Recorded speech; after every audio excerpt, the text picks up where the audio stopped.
Hey, babe. Tina Wallet n'a visité son conjoint que 2 fois depuis le début de la pandémie. Pourtant, ils habitent à moins d'1 heure de route. Oh, I just lost connection.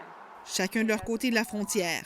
En tant que conjointe, elle est autorisée à se rendre aux États-Unis, mais doit respecter une quarantaine de 14 jours à son retour. It's been an emotional wreck, but I'm trying to get through it. Elle a épuisé ses jours de vacances et a mis sur pied une pétition avec d'autres couples transfrontaliers pour demander l'assouplissement des mesures.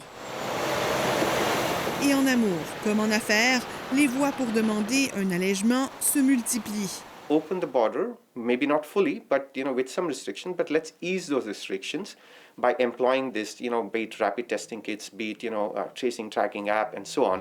La Chambre de commerce de la région de Windsor-Essex estime qu'une entreprise sur 6 envisage de fermer ses portes ou l'a déjà fait. On a dû fermer nos portes ici à Windsor. L'entreprise de formation en français French Lit a choisi de suspendre ses activités canadiennes pour la durée de la pandémie. Les mesures sanitaires moins sévères aux États-Unis ont permis à l'entreprise d'ouvrir un bureau au Michigan.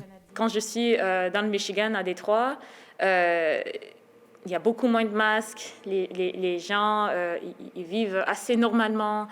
Et moi, je dois toujours garder en tête le fait que je rentre au Canada et que je dois respecter les mesures canadiennes, même si je suis aux États-Unis.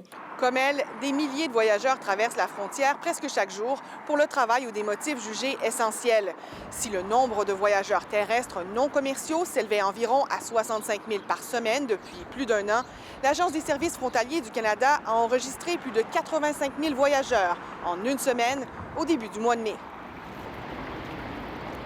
En sol américain, les pressions sont aussi politiques. Le sénateur démocrate de l'État de New York, Brian Higgins, demande au président de permettre aux voyageurs vaccinés de traverser la frontière sans restriction. Those who have been fully vaccinated should be able to cross the border and return to a sense of normalcy. It's kind of ridiculous here. Bien qu'elle et son conjoint aient reçu leurs 2 doses de vaccin, Tina Wallet ne se fait pas d'illusions pour leur prochaine rencontre prévue à Windsor. All right, love you.